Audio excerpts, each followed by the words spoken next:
Good evening, ladies and gentlemen, and welcome back to the EU Spectator. I'm Catalin Gabriel Done, and in today's riveting episode, we delve into the intercases of European affairs and global perspectives with our distinguished guest, Nicola Zalewski, an esteemed authority in European affairs. Thank you, Nick. Thank you. And just a quick reminder for everyone, make sure you subscribe to the channel and leave comments with your thoughts about today's episode. And also, I like to welcome to Tobías Belgrano, an astute expert in public administration with a keen focus on political stability and social integration. Thank you, Tobías. Hello, Gabriel. Hi, Nick. Thank you for inviting me again. So, ladies and gentlemen, join us as we navigate through pressing issues that shape our world.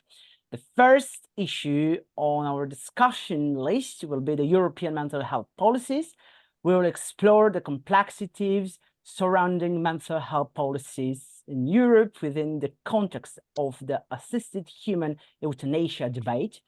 The second topic will be the social integration of disadvantaged groups, and we will try to uncover the significance of fostering social integration as a cornerstone for European policies, addressing the challenges faced by marginalized communities. And the third issue on today's list is the political and social South.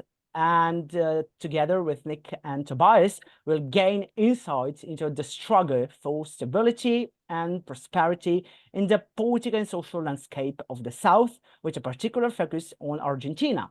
Our discussion will delve into EU-Argentina relations and shed light on the dynamics influencing this crucial partnership. So our guests, Nick Zalewski and Tobías Belgrano, bring unparalleled expertise and perspective to these critical topics, prepared to be enlightened as we embark on our journey through the complexities of global governance and societal progress. Remember, tune in to ESGA Podcast, the EU Spectator, for an enlightening discussion that transcends border and illuminates the path towards a better and more inclusive future. So, as we embark on our exploration of European mental health policies with the context of the assisted human euthanasia debate, it's crucial to grasp the multifaceted landscape surrounding the intricate issue. Mental health stands at the forefront of contemporary society corners, and the European Union has been diligently crafting strategies to address the challenges therein. The European Union's approach to mental health and well-being underscores a commitment to fostering resilience, promoting mental health awareness, and also ensuring access to high-quality mental health care services for all citizens. With the recent surge in discussions surrounding assisted human euthanasia, questions arise regarding the ethical implication, the autonomy of individuals, and also the role of policymakers safeguarding mental health rights. Today, we'll navigate through the nonsense of the EU's stance on mental health, examining how it intersects with broader ethical dilemmas and social norms. Of course, our esteemed guests, Nick Zalewski and Tobías Belgrano, will provide invaluable insights into the ongoing discourse, shedding light on potential struggles for balancing individual autonomy with the perception of mental well-being with the European framework. Nick, I'd like to ask you your opinion in light of the poignant case of Zoraya Terbeck, a 28-year-old Dutch woman set to undergo euthanasia in May due to severe mental health struggles. The European Union faced a critical juncture in the approach to mental health and well-being. Tobías' heartbreaking story underscores the urgent need for comprehensive policies that address the complexities of mental illness and ensure access to effective treatment and support systems.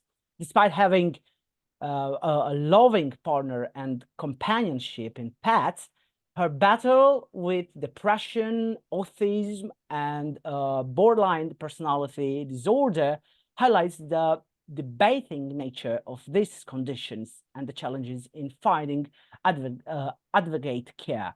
So tell us your opinion about this case.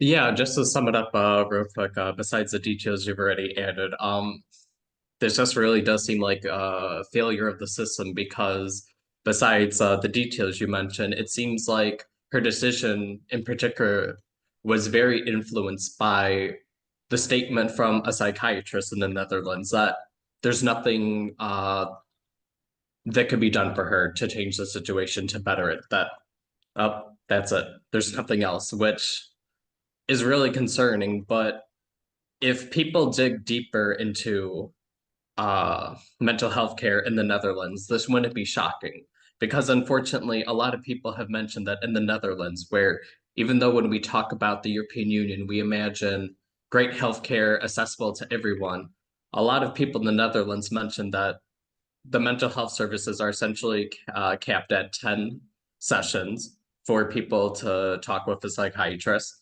And then at the end of the last session, they're essentially told by that psychiatrist to just, okay, fix yourself, make sure you drink water, get some exercise, and you're on your own.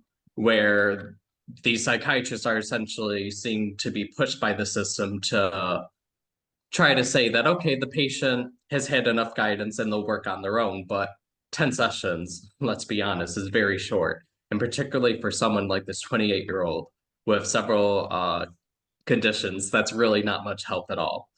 And it's also concerning, and it does show that now the public's stance on euthanasia is dramatically changing, because I remember that at first when this was really being debated, that I did support euthanasia, because the belief of a lot of people is, okay, this is primarily going to be for people who are suffering from an illness that is not curable. There's no treatments that are even being researched that will likely come into practice anytime soon to help these patients. They're just in pain 24/7 and they have no quality of life.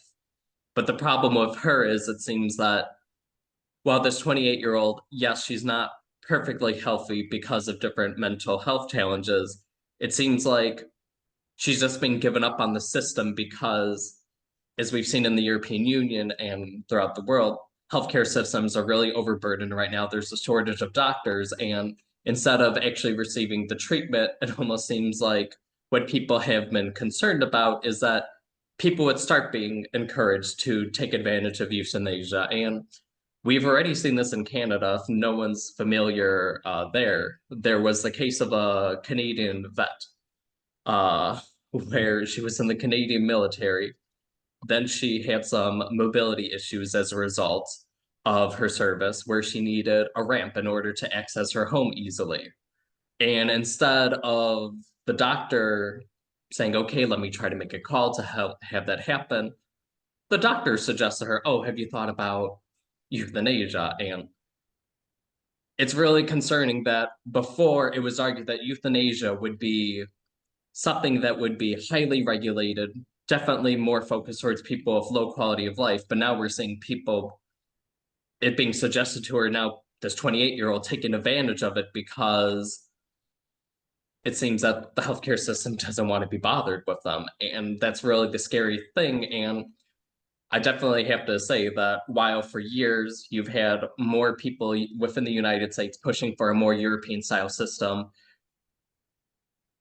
definitely might see a reversal in support of this, because now the attitude seems to be for people thinking, okay, yes, while there's a lot more medical debt in the US, people at the same time would rather receive healthcare, even if that means putting themselves into debt, rather than now seeing governments essentially encouraging people to go ahead with euthanasia because they don't want to be bothered helping these patients.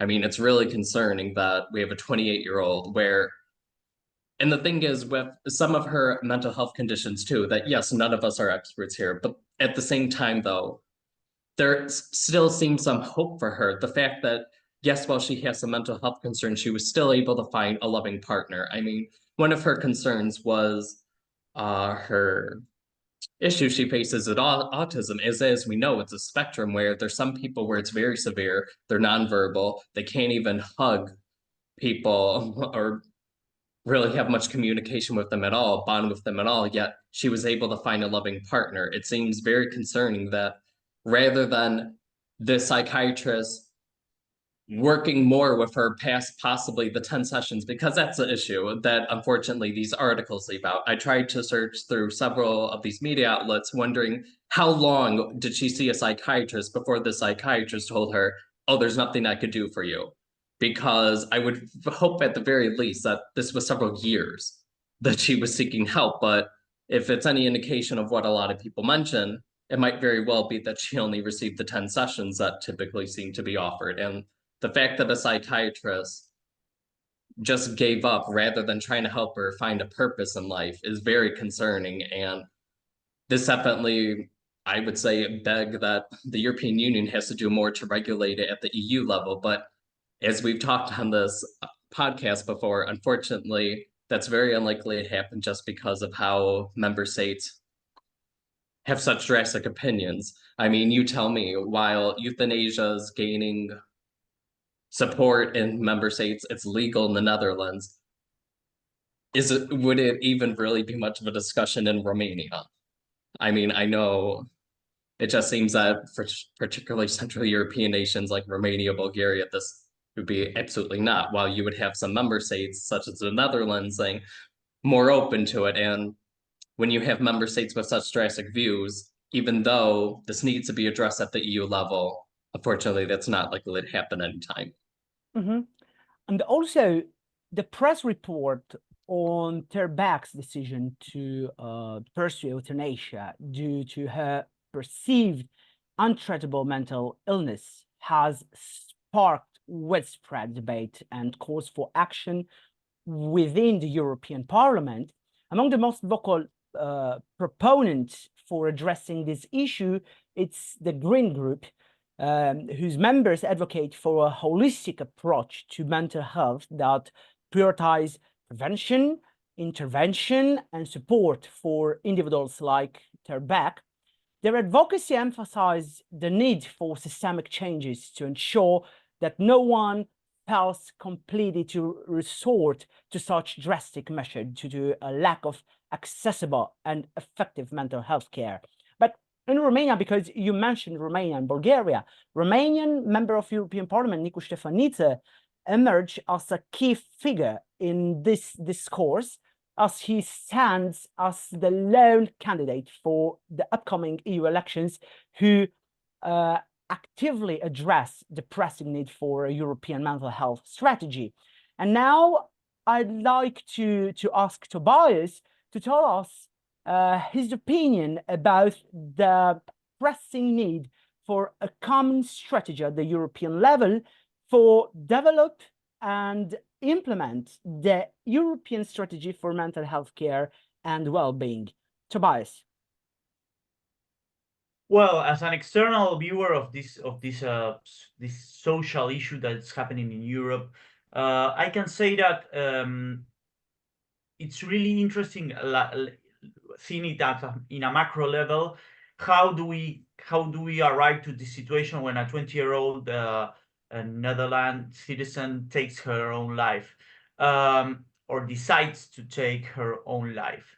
When I was reading the media outlets to investigate a little more in this issue, I find myself with an article of Euronews that I completely recommended, where it has the mental health index in 6 European countries, where the Netherlands is the first, followed by Germany, France, Italy, and Spain in the worst numbers of mental health in the mental health index.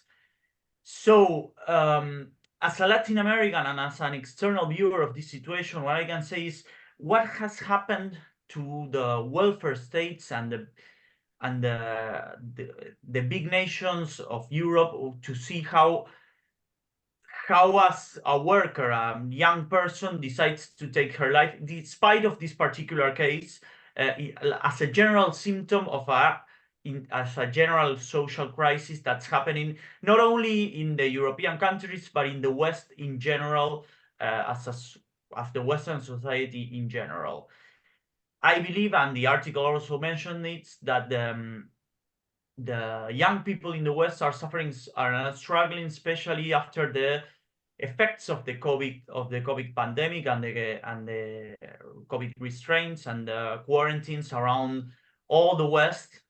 So this is one of the main effects, but also what is happening to the young people in the West with social media, body shaming, and other mental health illnesses that are related to this phenomenon. We are exposed completely to social media that we are not aware of the effects in our mental health. We don't have any kind of restrictions or protections against our mental health. So I believe this is a general symptom of a bigger matter. And also thinking about the possibility of the European Union addressing an entire policy that includes euthanasia. In my opinion, at least this is my view from Latin America, but you can tell me if you agree or not. But I have the sensation that we are moving forward with a more conservative moment of societies in Western societies. So moving forward with a debate on euthanasia might generate a lot of resistance internally, because we are, as I was saying, moving for a less progressive period and for a more conservative period, with the spikes of religion and the spikes of ultra-right and conservative ideas that will probably stop this kind of movements and moving forward. So I believe that the political capability of the European Union of addressing this issue integrally will be a complex process because of this change of paradigm in the West in general. Okay, but what should the stakeholders, I mean the European stakeholders, to do for assuring comprehensive European strategy for healthcare and well-being for the European citizens? Because you are an expert in the public administration, I kindly ask you to share with us your thoughts about how the European Union should address this issue of implementation of a common strategy for mental health care and well-being.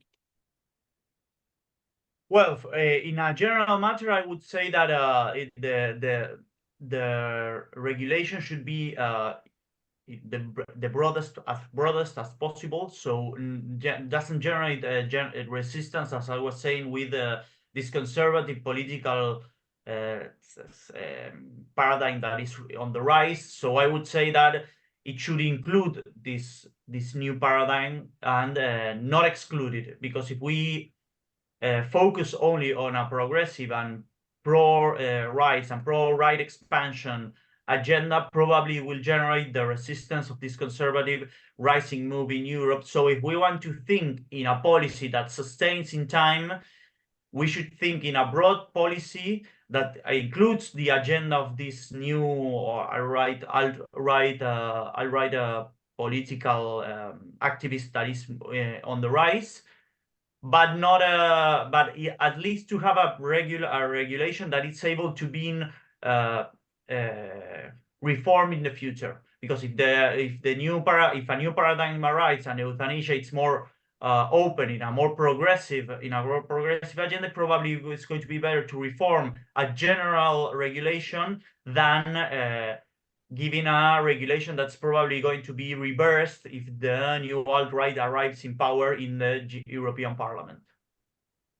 Okay, in crafting such a strategy, I think the EU must draw upon evidence-based practices, engage with stakeholders across sectors, and prioritize the voices and experiences of those directly affected by mental illness, by taking a proactive and collaborative approach, the European Union can lead the way in advancing mental health care policies that uphold the fundamental rights and dignity of every individual.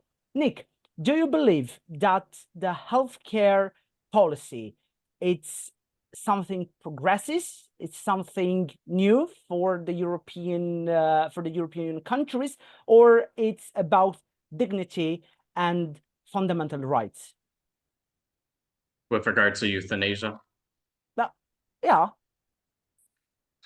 It's hard to say. I mean, it seemed at first that it was more of a progressive movement, as Tobías has mentioned, where in a way that it could be positive, especially for the people who are genuinely suffering, where there really is no exit strategy. So thinking of people, especially with different physical conditions where there's no treatment, no estimation of treatments occurring anytime soon, I definitely do think that in a way it does respect their dignity for allowing them to end their suffering without unaliving themselves in a way that could potentially require very drastic measures to take at home, where this would be done with the assistance of a doctor helping them do that, where it's done in a painless way, the best possible option.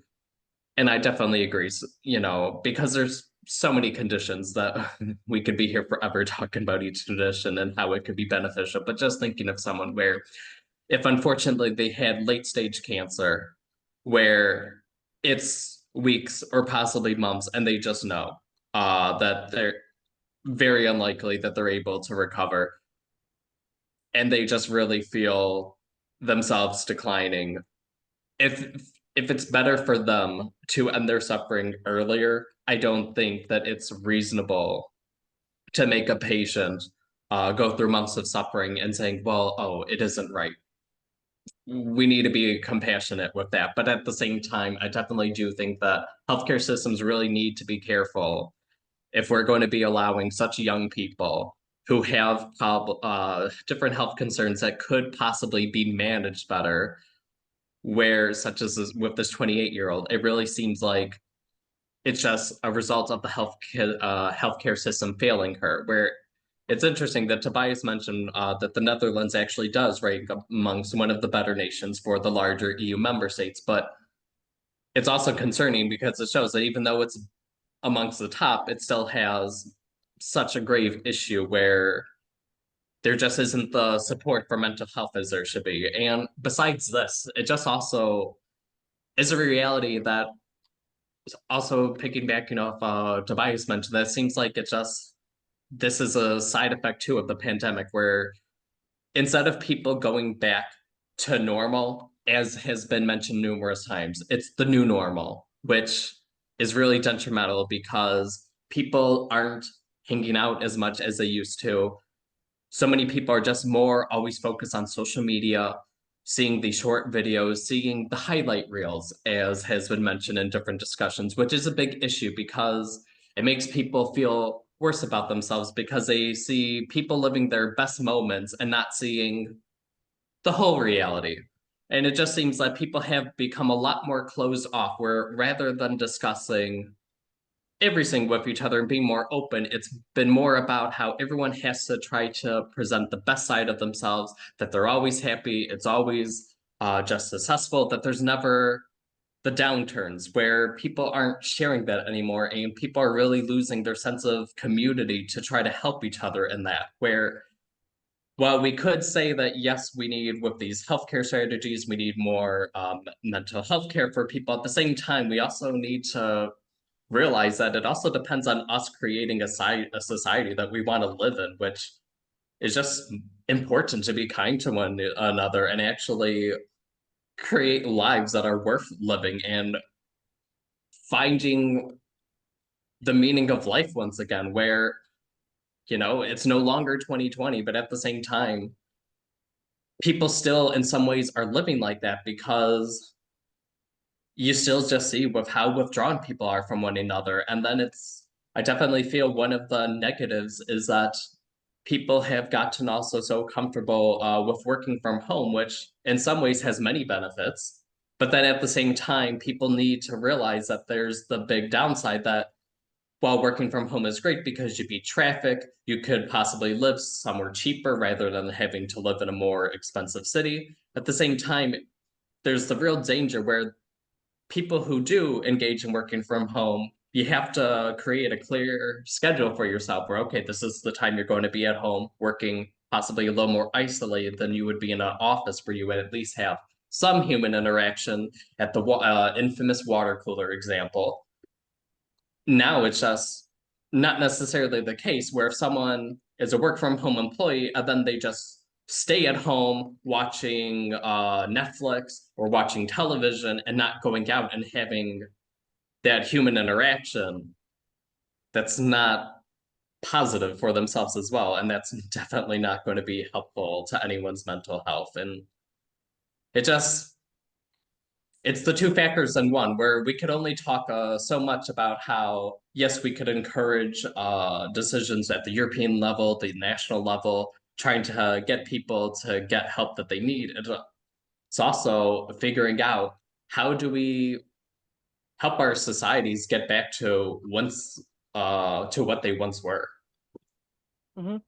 And I should mention that I love, and I totally agree, think you mentioned that we should take care of each other, and I think that we should link each other with more care and love. But now I'd like to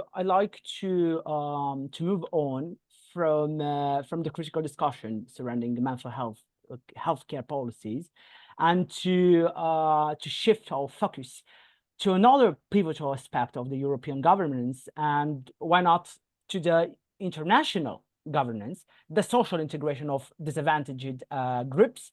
At the heart of European politics lies a commitment to fostering inclusive societies where every individual has the opportunity to thrive. Yet the reality for many marginalized communities present a stark contrast, marked by barriers to social inclusion and systemic inequalities. In this segment, we delve into the significance of fostering social integration as a cornerstone of European and international policies, and explore the challenges faced by marginalized groups in realizing this vision.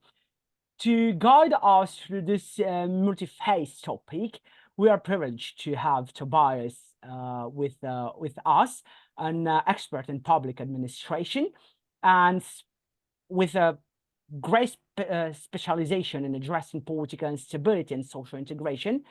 Drawing upon his extensive experience and expertise, Tobías will provide invaluable insight into the complexities of social integration and offer strategies for overcoming the barriers that hide the full participation of marginalized communities in European society. So, Tobías, I'd like to ask you to present us the situation of this aspect in Argentina, and then to move to a global view about how the social inclusion should work. Thank you very much. Well, first of all, to start, coming from a Latin American nation, the vision of inequality is quite usual in our daily basis, and marginalized communities are pouring among us all the time. However, Argentina has this particular difference, not only in the social integration part, but also in the social everyday life of people. Especially comparing with the rest of Latin America, Argentina is a much more horizontal society, than the rest of the countries. Usually in the rest of the countries of Latin America, there's much of wealth concentration and rejection against the lowest income people and the most marginalized communities in the region. That's why also that it can be also seen in Argentina from the multicultural variety of the nation. We have we were able to have a Arab descendant president, Carlos Menem, in the 90s. That was a Lebanese and Islamic descendant, and also Italian origin presidents. And I mean, there's a complete variety of social, racial. Despite we don't have a strong African Argentinian community, it's quite small, but it has to do with historic reasons. But in general, Argentina has been able to include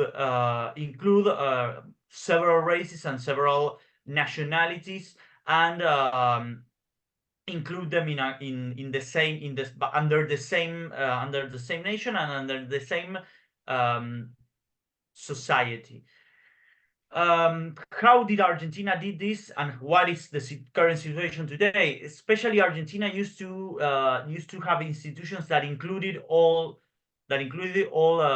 social classes in the same paradigm. For example, public schools were places where the richest among the richest send their children with the poorest of the poor. In this social mixture, there was what was created was integration, and people were able to cross each other and to lose their prejudice against each other. And that's what's able, for example, there's a story in Argentina of a soccer match that was made among the two political fronts during the civil war in Spain. There was a soccer team with Franco activists and the other team of the Republican activists, and at the end of the match they got in a fist fight. But I mean, the idea that in Europe those two groups would probably kill each other, and in Argentina they only have a discussion and a quarrel after a soccer game. I mean, this kind of integration and living in the same neighborhoods and made Argentina an integrated society in the social part. After the social crisis and the different social crises in Argentina, this breach got bigger as the rest of Latin America, but it still has this strong medium class that now is suffering with the new policies of the new president, Javier Milei.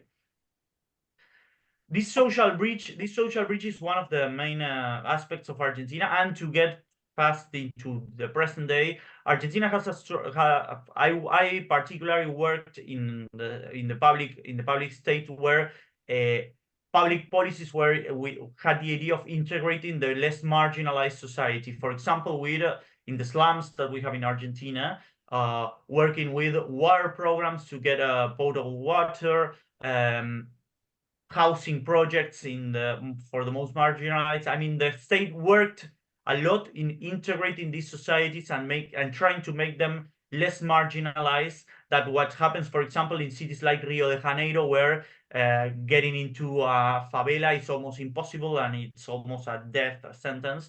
So the idea of the state is working a lot to try to integrate these societies. This sometimes implies working with local leaders of the neighborhoods and etc. But the counterpart of this public policies that usually has had historically a lot of sources of corruption that we have always tried to fight on it. And looking at a broader level, as I was saying, what I see is that and it has a lot to do with the mental health issue that not only societies and welfare states have become weaker and less capable of providing welfare to the citizens.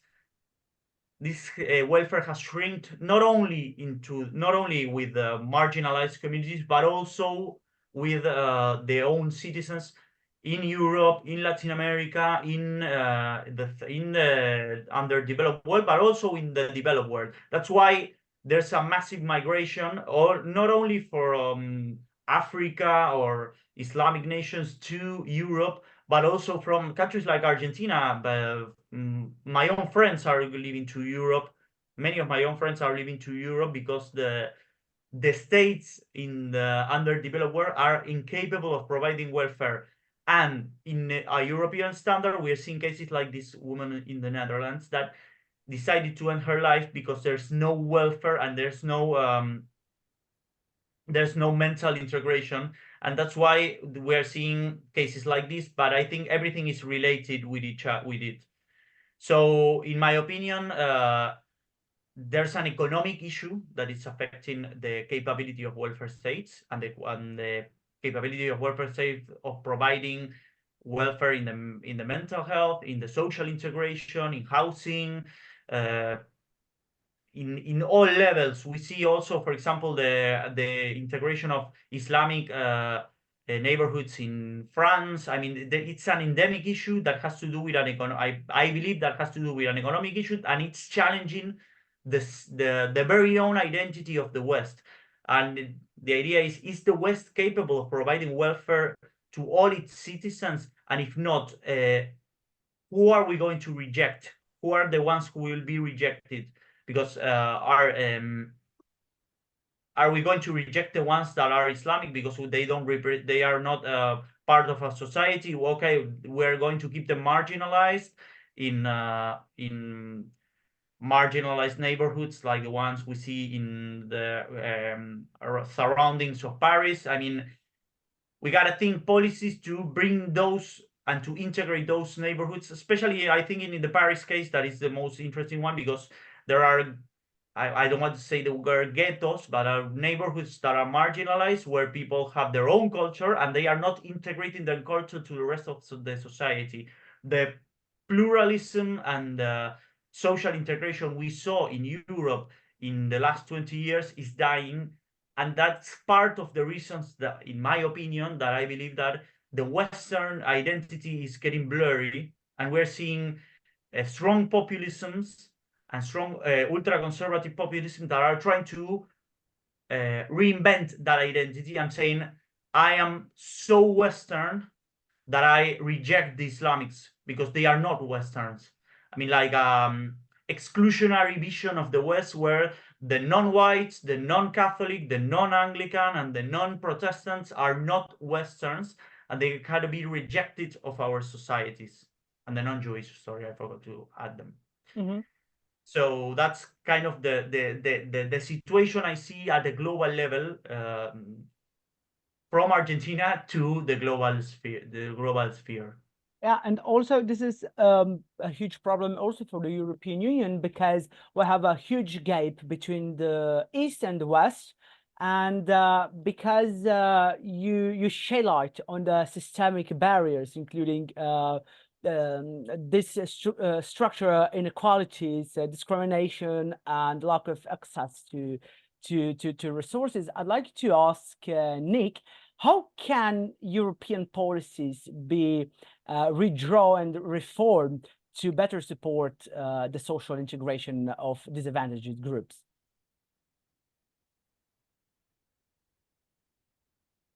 Well, definitely part of the problem is when you'll have nations such as France, where it's almost like they try to hide the problem by saying, okay, or, almost like waving a magic wand. Okay, we declare everyone French. Almost like, okay, great, but at the same time, that doesn't do anything necessarily to fix any of the problems, as Tobías has mentioned, in various neighborhoods around Paris, particularly with Muslim or African immigrants. If you just declare everyone French and just have a fear of collecting any statistics that would help to fix the problems, nothing's really going to change. And that's the issue with some of these governments, where it's definitely one thing where if these governments want to avoid of conducting research and collecting statistics with the sole goal of supporting a far-right narrative, okay, that's fine. That's great that you don't want to do that. But at the same time, you're not going to fix anything if you just avoid that, and you make it so much harder to really then measure, well, okay, well, how great is integration really doing? And it just leaves it to that. But at the same time, besides at the policy level, almost we're mentioning with euthanasia, and it goes back to the community with this issue as well. The problem is that while some people will vote for immigration, and I've seen this in Italy myself, where they'll proudly say, oh, I'm from Partito Democratico. But then some of their comments will be horrendous. Like, I will never forget how I've walked with multiple people by Piazza Garibaldi, which is by the main train station, as you know, in Naples. Mhm. And they'll say comments like, am I in Italy or am I in Bangladesh? Okay, well, you support allowing people to come. You talk about how we need help for integration, but the minute you see someone different from you view them as automatically an outsider and just assuming that almost like they have nothing in common. That it's almost bizarre where it's like, well, okay, people talk about integration all the time, but it seems like people also don't understand that that means mixing, because I've definitely met a lot of people in Europe who try to pretend that Europe doesn't have the racism of the United States. But to me, I would argue it's even worse because, Oh, worse.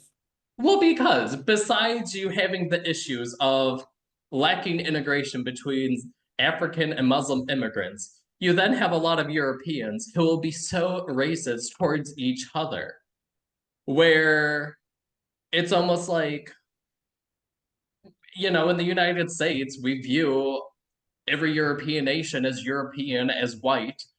It's almost like you're comparing two completely different groups of people when you have discussions in Europe. I mean, you would almost think that it's still World War II and Southern Italians aren't also Europeans like Germans, the way people discuss identity. And even though all these member states are part of the European Union, there still isn't much of a European identity. And we just see where it just falls apart. You don't see people willing to integrate themselves. And then part of the issue is that while you definitely do have a lot of these immigrants interested in integrating, wanting to become part of it, and they just can't, and definitely looking at examples where a lot of immigrants will broadcast their journeys on social media, and a lot of them, particularly in Northern Europe, Germany definitely gets brought up all the time, where they'll talk about, okay, I'm trying to learn German, but all my friends are immigrants from other nations. We can never find any German friends. And I understand that there's a discussion where, oh, well, in Northern Europe, people are more closed off, where it tends to be more just reflecting the culture of your friends are your friends who you've had your entire life. But at the same time, how do you then expect other groups to integrate if you never let them in your circles? Particularly, I mean, it seems that people expect, especially when you have people where, of course, you're always going to have someone closed off. So let's be realistic. We're not going to have someone who votes for AFD going out and saying, oh yeah, let me go make Muslim friends. But at the same time, if you have someone who votes for the more mainstream parties talk about, oh yes, integration is a great idea, we need it in our nation. Well, you can't just go and vote for some candidate who throws out buzzwords and vote for them at the ballot box, but then not do your part and just interact with people then who are different and come from a different background. But you just see that where people will then avoid interacting with each other. But then at the same time too, unfortunately, and Europe's going to have to address this, is that while you definitely do have people who come to Europe, they're interested in integrating and becoming a part of the society, Europe, not only the EU, but especially thinking of the United Kingdom, these nations have to also realistically think how they're going to address then the bad actors, where unfortunately you do sometimes have a very vocal minority who do not support integration at all and just will say horrendous things on social media. So thinking in particular of someone who's very inflammatory would be Mohammed Hijab from the United Kingdom, who on social media, and it's just bad too because he gives a horrendous impression to all Muslims in the UK when he says horrendous things such as, oh, well, we as Muslims just have a different opinion of what it means for when a girl should be able to become sexually active or not. Where the whole debate about how old Aisha was with Muhammad, it's like, you know what, that was years ago. And at the same time, instead of simply keeping it to that and saying, you know what, why are we going to criticize an aspect of Islam that happened centuries ago? You then have it where then he'll say statements in support of, well, that's just based on, no, that's okay. And almost suggesting that in modern day, that should be allowed. And that if anyone doesn't like that, then they're just being Islamic phobic. But at the same time, he's also unfairly then pushing this belief on all other Muslims in Europe. And the majority don't respect that. A lot of immigrants who come here too, it's the fact that they like whereas yes, you have the economic aspect, as Tobías has also touched on a little bit, that people are coming to Europe for opportunities, but you also have people coming because they also prefer the practice of law, and you just have someone who doesn't reflect the reality, which is dangerous because if we do look at a lot of Muslim nations, a lot of them are trying to fight as much as they could against child marriage. And yet, if you were to listen to him, you would almost think that, oh no, this is just some widespread belief. It's like, no, if we look at these Muslim nations, they're trying to fight as much as they can. It's just that while they're still developing their nations, you sometimes unfortunately see cases happen, but that's not with the stamp of approval from the state. That's because someone's doing something illegally under the table. And we see examples of crime happening all the time in Europe and the US. Yeah, and also this is why I think that the European citizens should ask innovative solution and policy reconstruction from the new European institutions. A policy reconstruction aimed at dismantling existing barriers and fostering inclusive environments where all individuals can fully participate and contribute to society. And also, I think that the European Union and the European institution should highlight the importance of bottom-up approaches in complementing top-down policies, empowering marginalized communities, as Tobías said, to advocate for their rights and create inclusive and more inclusive spaces that celebrate diversity and promote social cohesion. But Tobías, I'd like to ask you something. What role do grassroots initiatives and community-led efforts play in promoting social integration at the local level?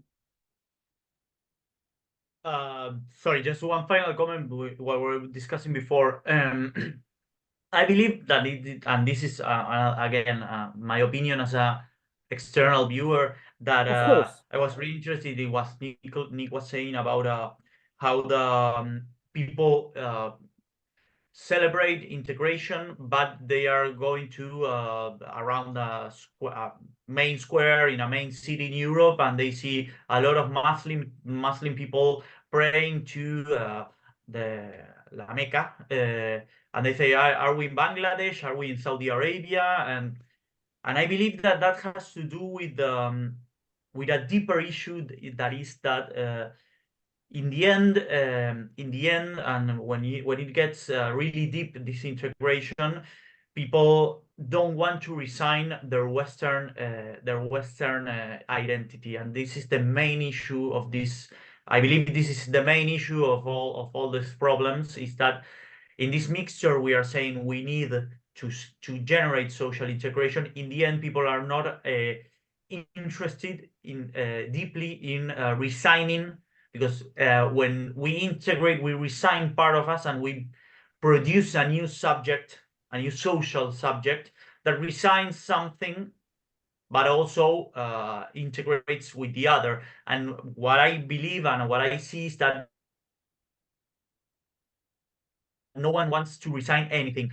As Nick was saying, sometimes many Islamic parts are not interested in resigning, but also the West is not interested in resigning on their identity, and that's why in the end we see ultra conservative and ultra nationalist leaders that say, hey, we're the West, we don't want to integrate, and that's politically incorrect with what we've been here, but they are extremely popular in the other way. And that's the case of Gerd Wilders or other leaders. And sorry, addressing your question, yes, I believe policies at the local level are key, and especially in the daily lives. I mean, the school is really important in Argentina. What we had before, I mean, before I was born, but it was it's a symbolism of the social integration. In public schools in Argentina, we have official uniforms that were obligatory to pupils. That it was a white I'm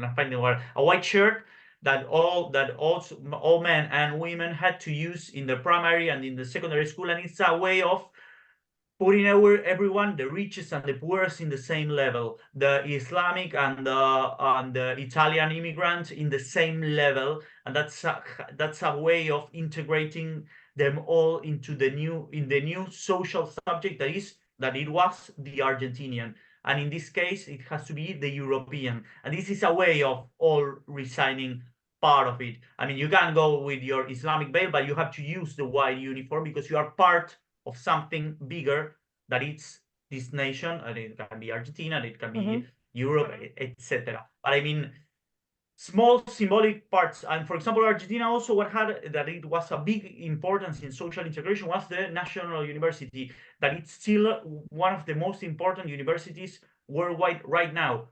The University of Buenos Aires was the Argentinian dream in previous times, but it's still today of my son the doctor. It's a public university with irrestricted access, and it's free to everyone.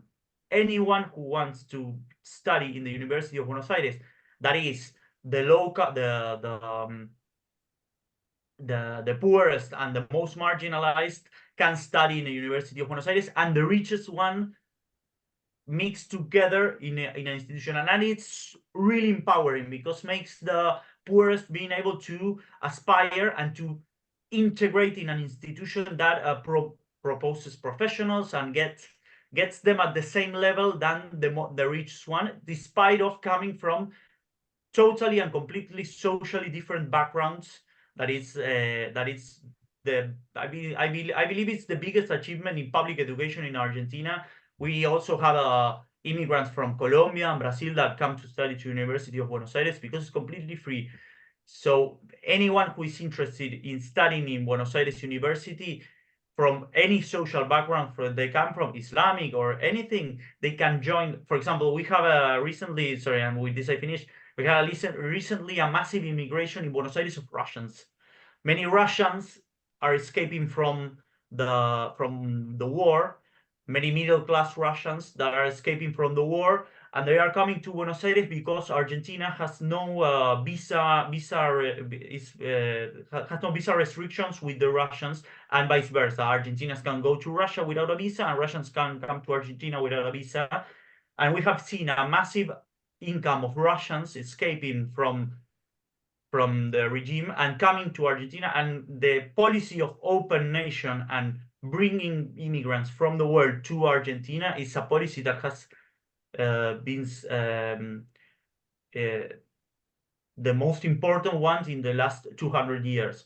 Venezuela, the people from Venezuela have come to Argentina to study and study public university and work in Argentina. Russians now, I mean, the open borders is something that hasn't changed in Argentina, and Argentina hasn't become by this an Islamic caliphate, a Russian I don't know, entente. I mean, it's fluid and pluralistic society that integrates everyone. In the middle of in the middle of Buenos Aires, in the city, there's a giant mosque, and also it also lives with Catholic churches and Anglican churches and Orthodox churches, and this has nothing to do with the social identity of the country, because the social identity of the country itself is changing all the time. For example, the new president Javier Milei is a confessed Jewish in a nation that is massively Catholic, and it's quite a change. And it's not an issue for the Argentinians in the daily basis. We're not like saying like, well, the Jewish are going to conquer us, or nothing of the sort, because it's not an issue. It's something. It's just one more data of the president that has nothing to do with our own identity, because our own identity has to do with changing all the time and including those who come.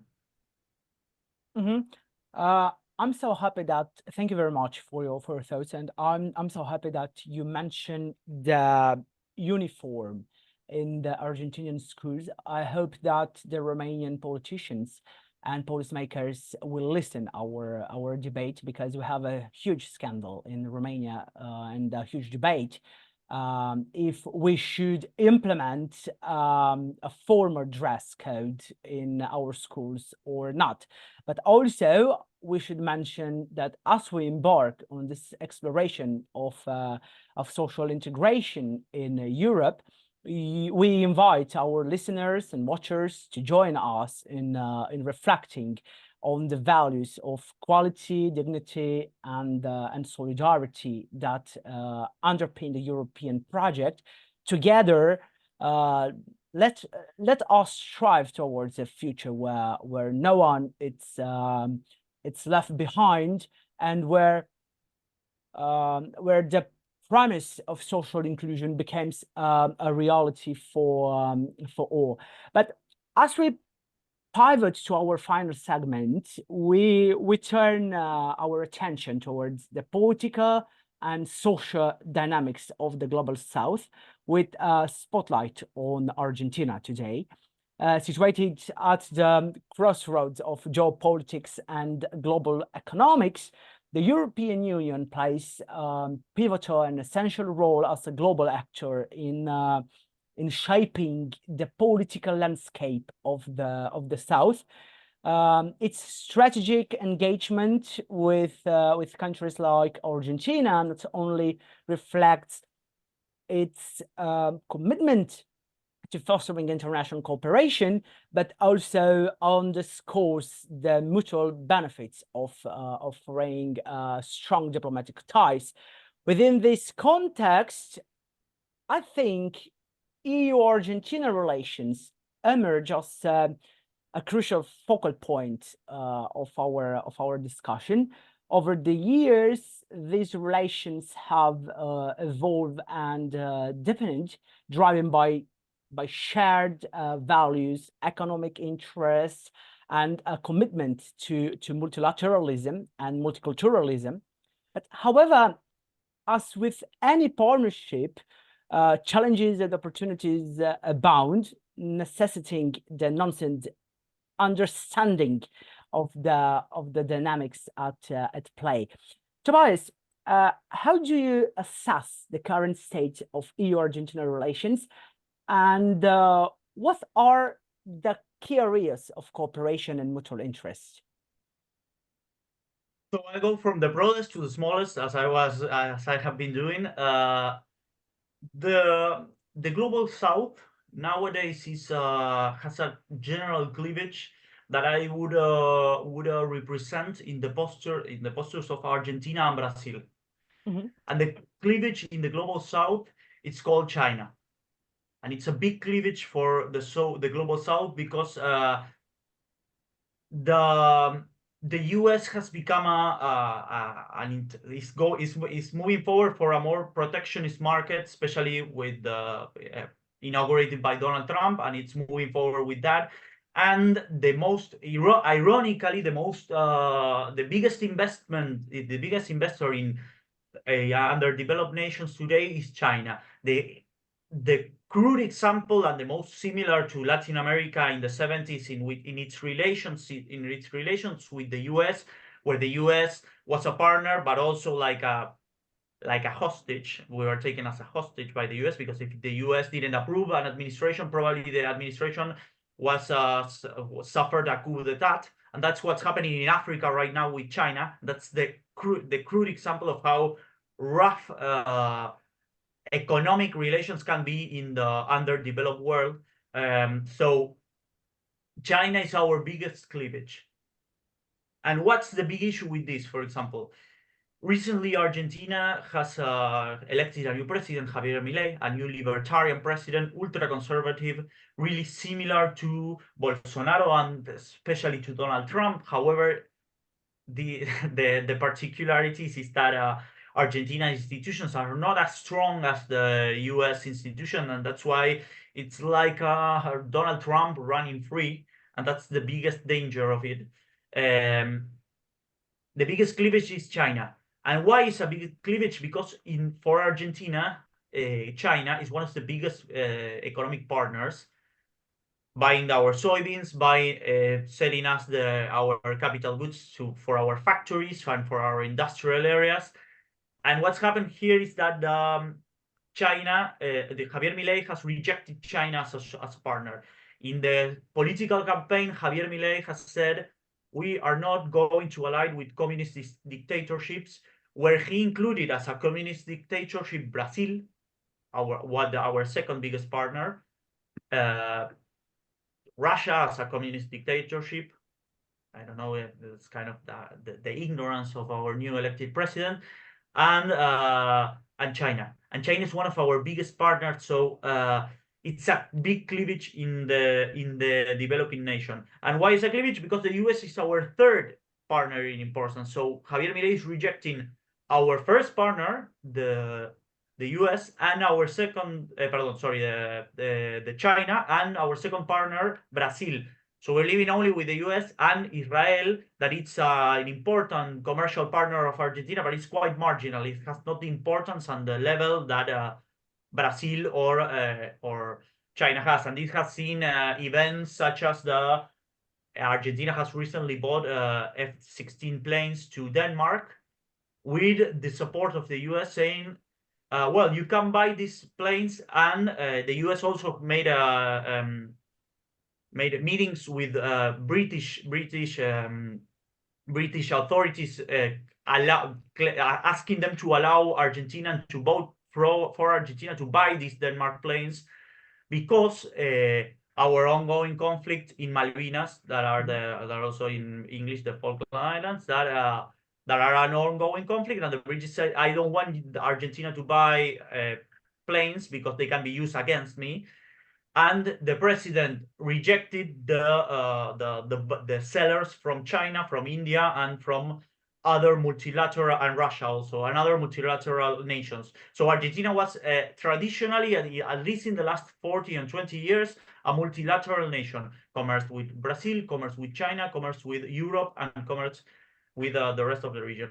In Europe in particular, Argentina has interest in expanding, but the problem is that European Union, especially led by France, is not interested in commercing with Argentina, because our goods, our food is much more, it's cheaper, and because of our costs, than the French farmers. So the Mercosur, that it's the union that joins Brazil, Argentina, Uruguay, and Paraguay, includes these four nations, and could be a strong, it could be an economic disaster for the rural areas in France. That's why Emmanuel Macron particularly holds this EU agreement that was signed in 2019, and it has been delayed since then, because Europe is really not interested in letting South American products get into the European supermarkets, because of their costs and because of the social effect it might have in rural areas, because we all know that if rural areas are not economically competitive, all those rural people or rural citizens move to the big cities, and that can be an issue in the general demographic situation in Europe, especially with cities as big as Paris and etc. So the general idea of Argentina right now with this new president, and as I was saying at the beginning, comparing Brazil and Argentina, is that Brazil with Lula da Silva and the re-election of Lula da Silva against Bolsonaro, which had a more pro-Western approach, has embraced fully multilateralism in a riskier level, as we can say, because Lula da Silva has supported Vladimir Putin in his invasion with to the Ukraine, which has been a quite risky stance because Lula was seen or was always the most moderated leftist leader of Latin America.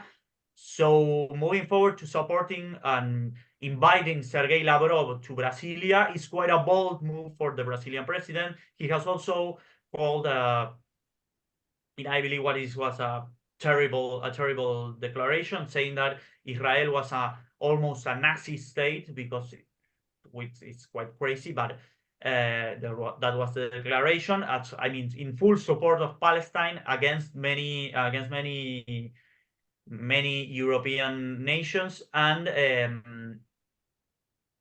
also he's full supported by China. And I believe that this has to do with complexities in the Biden relationship with Brazil. Lula da Silva arrived to Washington in the first days of his administration, and 30 days later he was in Beijing with Xi Jinping, which was seen as a disrespectful gesture for Washington. So we have the fully multilateral approach, which is I don't depend on anyone. I'm Brazil, and I defend my economic interests because my economic interests are with China because it buys my soybean and my meat, and with Russia that it's my fertilizer provider. And it's not an ideological stand, it's a pragmatic stand.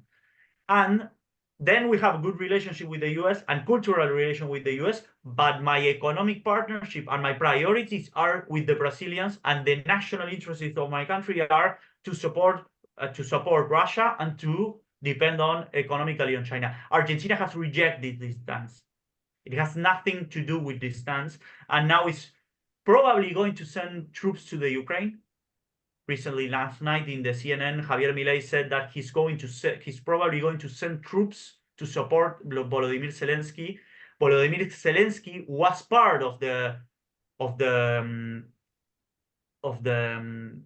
when Javier Milei was elected and he was a named president.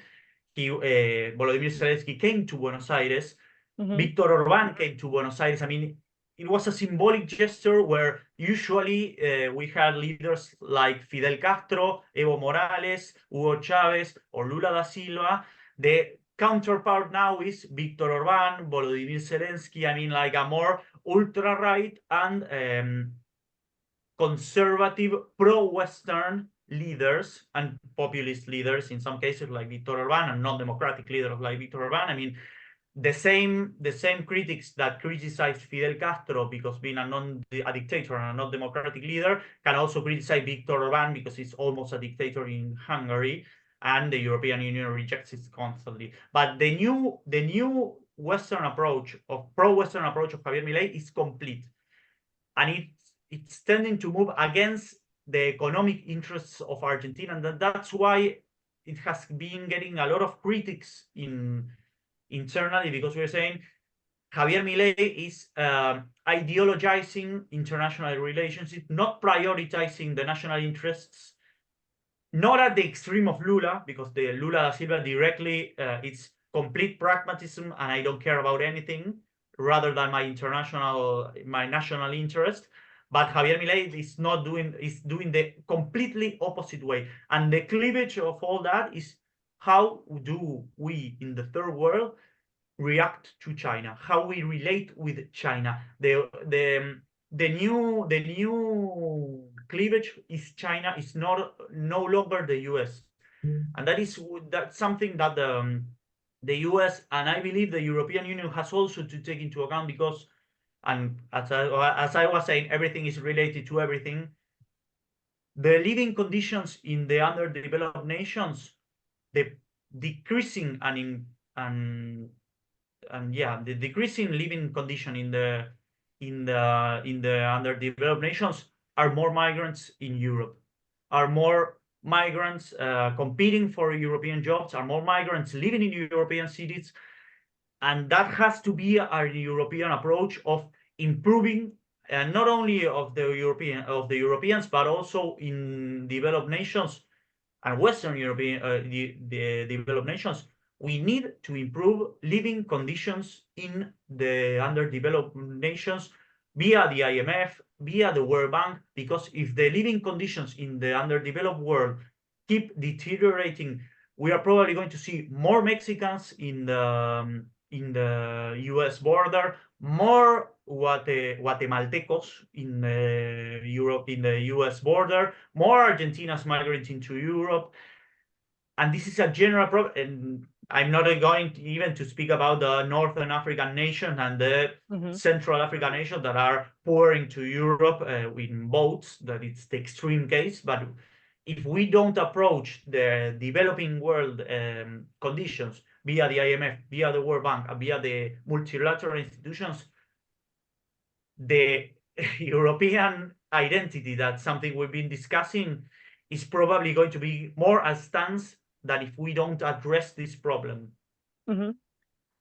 It's clear for everyone that while the EU and Argentina have made significant strides in enhancing the bilateral cooperation, there remains room for improvement and for collaboration, trade and investment, to climate action and the cultural exchange, as you mentioned, and also the potential of mutually beneficial engagement. It's vast, offering opportunities to address common challenges and promote sustainable development. But Nick, in what ways can the European Union leverage its global influence to support Argentina's efforts towards stability and prosperity? Well, definitely, it needs to look at how it could go about getting that trade deal approved. Because part of the issue is that with France, was part of its argument is that particularly because the European Union has some of the highest environmental standards, was that the issue that besides cheaper labor costs in Argentina, it wouldn't be able to compete with those environmental standards as well. But at the same time, it seems that Macron isn't as interested in getting the deal done with Argentina and with all of Mercosur, because if they really were, he could at least then have it negotiated into the deal that, okay, Mercosur would have X amount of years to get up to those same standards if they really are trying to argue that there's different environmental standards for production of food, and where then you wouldn't necessarily have that big economic toll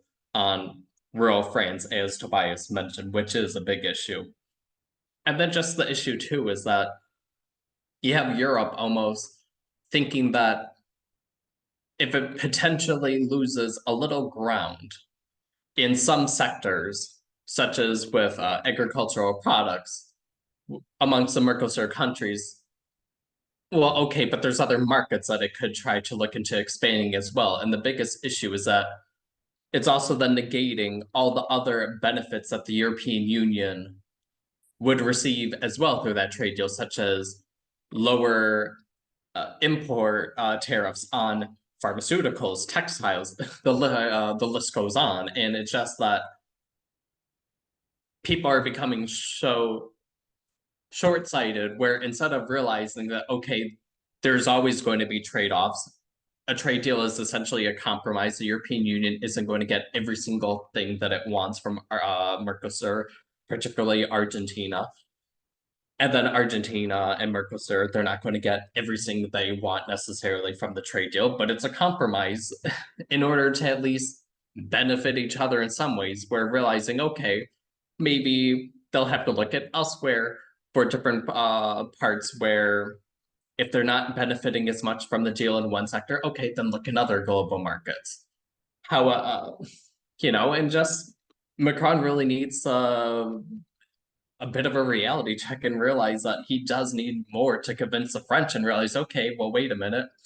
A couple months ago, which I'm sure Tobías is more of an expert than me, but you have President Milei at first saying, oh, Argentina is just going to leave Mercosur altogether. And the fact that he was at least willing to come to the table to negotiate this trade deal with Mercosur with the EU is losing a big opportunity. The fact that you have at least Milei at the negotiation table willing to say Mercosur, not take a drastic measure such as leaving it, and they're just kissing this opportunity goodbye. However, at the same time, it's just these politicians in general too need to watch what they say and be a bit more pragmatic, where it's one thing if they want to do some things behind the scenes.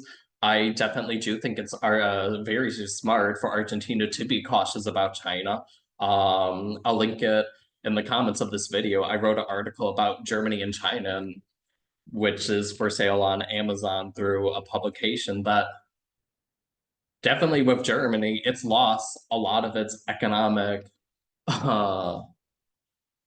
benefits that it enjoyed for years because it grew to be heavily dependent on China. And now, as China's developed, China's able to take advantage, and Germany's economy is going under, where nations should be a bit more concerned and how they have to increasingly be competitive. However, I definitely think Tobías has reason that it's a bit of an issue just to announce it so loudly. And it's not beneficial then necessarily to just put all your eggs in one basket before you even have come up with a strategy. And that's the issue. We just see a lot of these politicians where you'll have the mainstream politicians fail election after election. And then you get these populists who are able to gain support.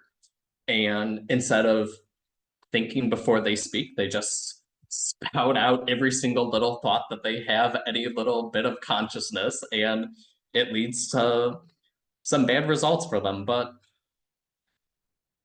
it's hard to always say. We'll have to see what even happens going forward. But it is smart for nations to remain a little diversified. I think it's a bit of a mistake for Argentina to try to be pushing Brazil away, considering that they're neighbors, both parts of Mercosur, both are very large economies in the Americas, but at the same time, it is potentially smart to realize that there is a need to look elsewhere and not just at the neighbors. The fact that, as we've also seen Argentina facing economic issues, so is Brazil, where Brazil keeps on having this back and forth movement where the GDP per capita will go up, but then it'll go down, and then the overall GDP will rapidly increase and fall, where in order to have stable economic growth, Argentina can't be 100% dependent on that, but at the same time, you can't be 100% dependent on anyone. And it's just the issue too, sometimes when these nations are getting mad at politicians and their stances on other things, such as Tobías briefly mentioned, where with Argentina being more pro-Israel than Brazil being more pro-Palestine, the issue is too that Milei needs to look too at what the citizens are saying, because while Lula will say some comments, it will then come out where, and this isn't a secret, so it's like, come on, you got to pay attention to public opinion too. If you look at Brazilian public opinion, it was something like 70% of Brazilians were against Lula's comments, with being more just staunchly pro-Hamas, more anti-Israel, where it's like, okay, while yes, maybe it's hard to ignore, but at the same time, the reality is we're all adults. We need to swallow our pride sometimes and realize, okay, what's more important in a situation? Is it really important, his comments on that? Or is it more important, okay, sure, the two nations, Argentina and Brazil, aren't going to currently agree on that issue, but how about focus more on how you're going to achieve economic development in South America? And the issue is you just have people where people are getting so dead set in their grudges with these political leaders, they're not focusing on the full potential and realizing that.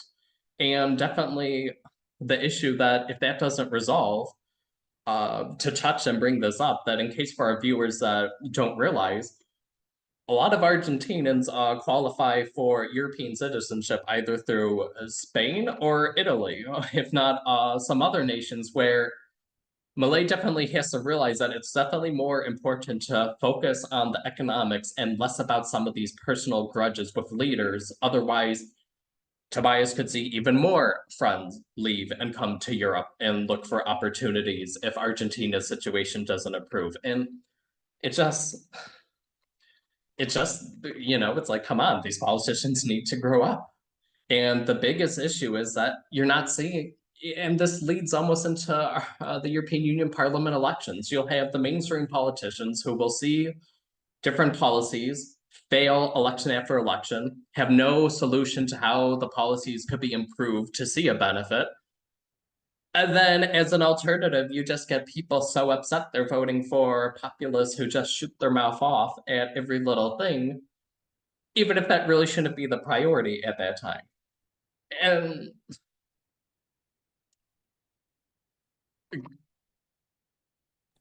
sorry, this is just because the mainstream parties doesn't have a strategy to address this topic. So the people should vote for someone, and the populists find the space, find the room to address the topic. But because we are near to the end, and because I'm honored to have you both today with me at the podcast, I'd like to provoke you and to ask you both to offer some recommendation for enhancing a better cooperation and navigating the complexities of the global south in a rapidly changing world, and also in the context of the new European institution. So, Nick and Tobías, what steps can both the EU and the global south take to deepen their engagement and address emerging challenges such as you mentioned climate changes, migration, and regional security? Nick.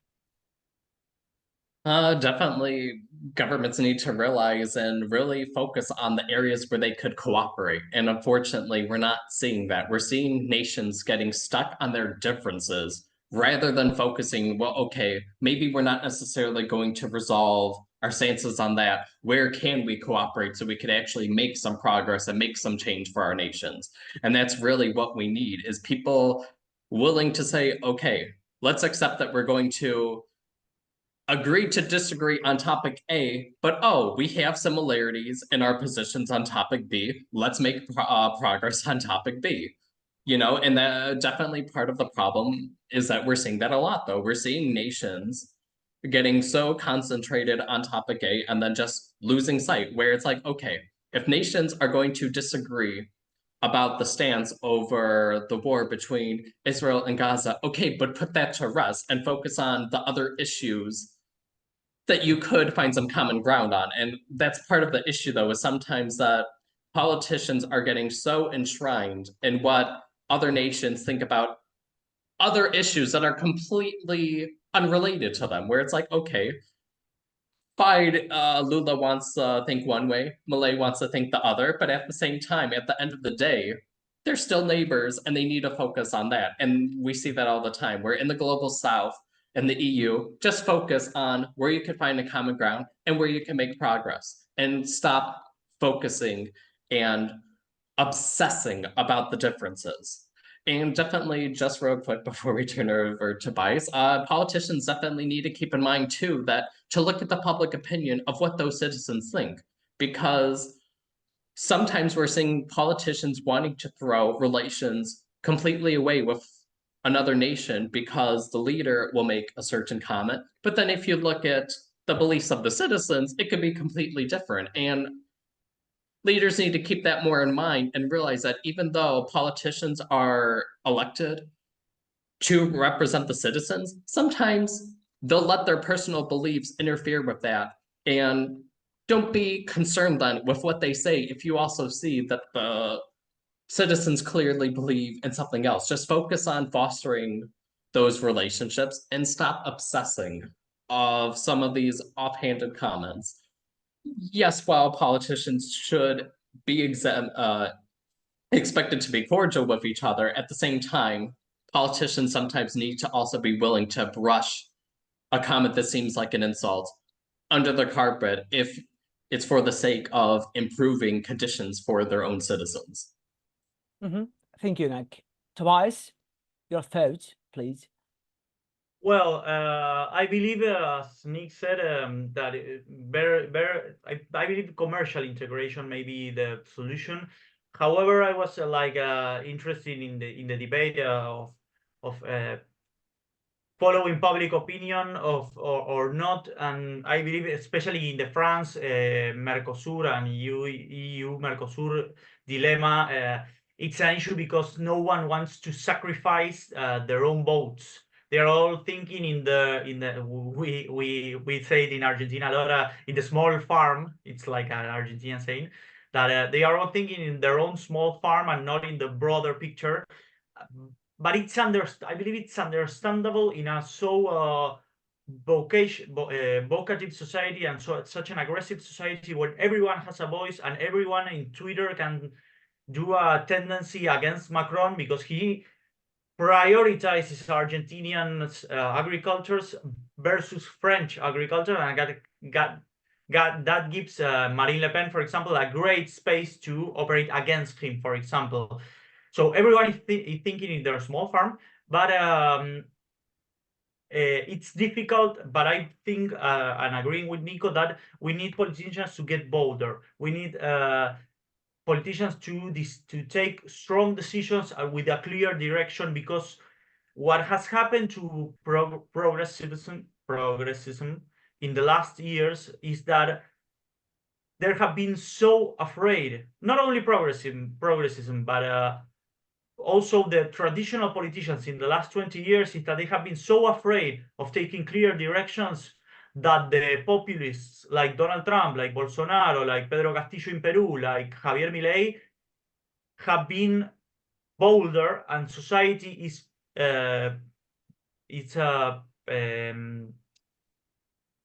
it's giving them benefits because of that. They have been bolder, they have chosen a correct direction, and that's why they are winning elections, and that's why they are getting votes. That's why Erdogan, which has a clear pro-Islamic, pro-nationalism direction, wins against a multicultural pro-UE candidate, because there's a clear way. That's why, despite the clear interventions from the state, that's why Putin wins with the levels of votes he wins, despite the electoral charade that is the Russian electoral system.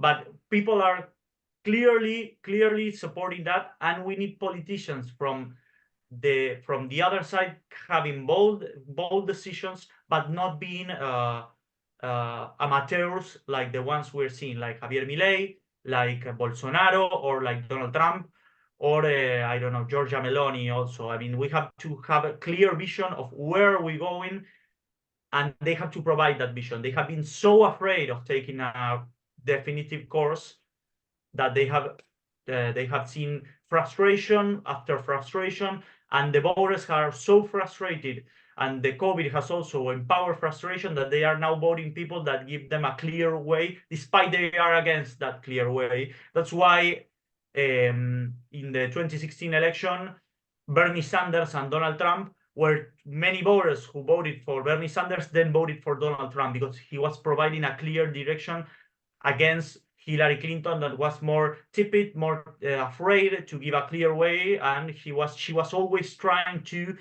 be a good algorithm candidate who pleases everyone, and people are not interested in that anymore. They wanted a clear posture and where we're going, because we are living in stressing and in certain times, and we need a clear direction of where we're going. So we can oppose to that direction, or we can follow that direction. But we have to stop trying to please everyone all the time, and we have to decide where do we want to go. Thank you so much, both of you. As we bring today's episode of our podcast, the EU Spectator, to a close, we extend our heartfelt gratitude to our esteemed guests, Nicolas Zalewski and Tobías Belgrano, of their invaluable contribution to our discussions on pressing issues shaping European affairs and global governance. I think that their expertise, insights, and passion have illuminated the complexities of issues like mental health policies, social integration, and international relations, inspiring us to continue to contribute to a better Europe and to continue to our journey towards a more inclusive and interconnected world. I also express my deepest appreciation to our listeners and watchers for joining us on this enlightening exploration. Your engagement, curiosity, and commitment to understanding the multi-phase challenges and opportunities facing our societies are the driving force behind our podcast endeavor. As we navigate the complexities of today's world, we invite you to stay informed, stay curious, and stay engaged in shaping a future where equity, dignity, and solidarity prevail. As we bid farewell for now, we will leave you with a reminder that the conversation speak today are just the beginning. The issue we have, the issues we have discussed require ongoing dialogue, action, and why not a collaboration to effect magnificent changes. So let us carry forward the insights gained, the questions raised, and the connections forward as we continue our collective journey towards a brighter tomorrow. Thank you for turning to our podcast, the EU Spectator.